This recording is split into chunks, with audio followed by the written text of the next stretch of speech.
ଜିଲ୍ଲାପାଳଙ୍କ କାର୍ଯ୍ୟାଳୟରୁ ବାହାରିଲା ସଡ଼କ ସୁରକ୍ଷା ସଚେତନତା ରଥ।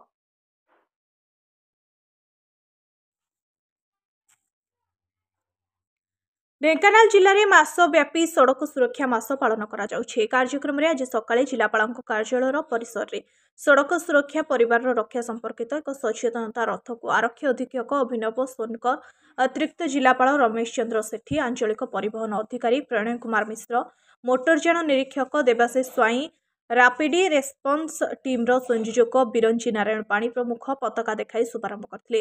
ନବବର୍ଷର ଅଭିନନ୍ଦନ ଜଣାଇ ଜନସାଧାରଣ ସଚେତନ ହୋଇ ଟ୍ରାଫିକ୍ ନିୟମ ମାନି ସମ୍ପୂର୍ଣ୍ଣ ସଚେତନ ହୋଇ ଗାଡ଼ି ଦୁର୍ଘଟଣାରୁ ନିବୃତ୍ତ ରହିବା ସହିତ ଜିଲ୍ଲାରେ ମୃତ୍ୟୁ ସଂଖ୍ୟା ସର୍ବନିମ୍ନ ସେଥିପାଇଁ ସମସ୍ତ ଜନସାଧାରଣଙ୍କୁ ଆଞ୍ଚଳିକ ପରିବହନ ଅଧିକାରୀ ନିବେଦନ କରିଛନ୍ତି।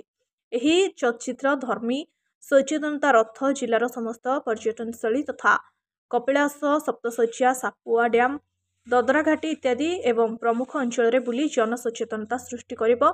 ଢେଙ୍କାନାଳରୁ ମହେଶ୍ୱର ସାହୁଙ୍କ ରିପୋର୍ଟ, ପ୍ରୟାଗ ଖବର।